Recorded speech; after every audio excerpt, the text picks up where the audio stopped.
Nesse vídeo eu vou comentar sobre duas questões com alto índice de erros. Alunos que estão na preparação para o mestrado, ProF ou para concursos em educação física, também têm acesso a outros simulados de revisão com diversas outras questões aí com alto índice de erro. Essa primeira questão trata sobre a BNCC, perguntando aí em relação aos critérios da organização das habilidades na BNCC, é correto dizer que a alternativa A expressa um arranjo das aprendizagens essenciais, sendo necessário o trabalho de todas da forma como estão dispostas, podendo ser complementadas pelas redes de ensino. A alternativa B, que está praticamente idêntica à A, expressa um arranjo das aprendizagens essenciais, sendo necessário o trabalho de todas da forma como estão dispostas. Aqui vem a diferença em relação à alternativa A, não podendo ser complementadas pelas redes de ensino. Alternativa C, expressam um arranjo possível, entre outros, mas os agrupamentos propostos devem ser tomados como um modelo mínimo para o desenho dos currículos. Alternativa D, expressam um arranjo das aprendizagens essenciais. Os agrupamentos propostos devem ser tomados como modelo mínimo para o desenho dos currículos.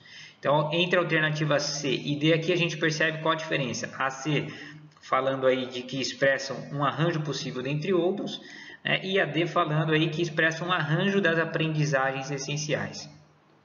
E a alternativa E expressam um arranjo possível dentre outros.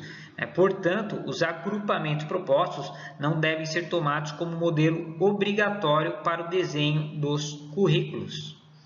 A alternativa correta aqui, a gente observa no texto da BNCC que, no caso, cumpre destacar que os critérios de organização das habilidades na BNCC, esse aqui é o texto na íntegra da BNCC, com a explicitação dos objetos de conhecimento, aos quais se relacionam e do agrupamento desses objetos em práticas de linguagem e campos de atuação, expressam um arranjo possível dentre outros.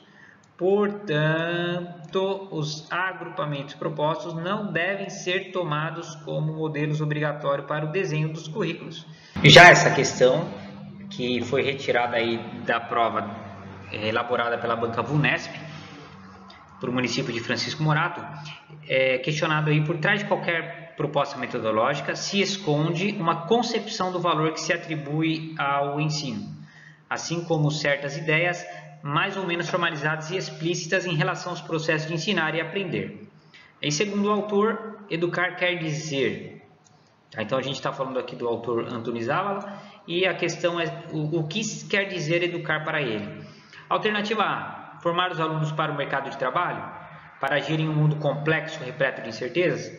Essa alternativa a gente já vai descartar, porque Antônio Závala ele traz uma ideia de formação integral.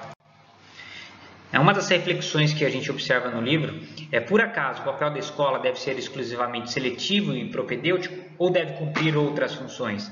E as reflexões do autor nos levam a entender que ele busca assim a educação integral, que a escola vá além desse processo seletivo e propedêutico aí com vistas ao mercado de trabalho. Não há dúvida de que essa é a primeira pergunta que temos que nos colocar. Quais são nossas intenções educacionais e o que pretendemos que os nossos alunos consigam? Então, diante disso, diante dessa ideia do autor, a gente já pode colocar aí a alternativa A como uma alternativa incorreta. A alternativa B, que fala sobre formar cidadãos e cidadãs que não estão parcelados em compartimentos estanques, em capacidades isoladas, é a alternativa correta. Já, então, eu mostro o trecho do livro que fala sobre essa alternativa. Ele ainda apresenta no livro as conteúdos factuais, conceituais, procedimentais e atitudinais. E fala também que os aspectos cognitivos e afetivos têm relação sim com diversos conteúdos, mas os termos aqui foram utilizados de uma maneira confusa, na alternativa C, que desenvolver os conteúdos cognitivos, afetivos e procedimentais de modo a formar um indivíduo como cidadão do mundo, então é uma alternativa incorreta. A alternativa D fala ensinar os conteúdos relacionados aos conhecimentos das matérias ou disciplinas clássicas. Isso seria o significado de educar? Não, para o autor não. Então a gente também sabe que essa alternativa D, basicamente ensinar os conteúdos das matérias ou disciplinas clássicas, é incorreto. E a alternativa E, educar, quer dizer considerar que as atividades de aprendizagem são substancialmente idênticas segundo a natureza do conteúdo, a gente também sabe que é errado. A gente percebe então aí o termo conteúdos, né, em relação à alternativa D que a gente apontou como incorreta, normalmente foi utilizado em relação àquilo que se deve aprender, né, e em relação quase exclusiva aos conhecimentos das matérias ou disciplinas clássicas.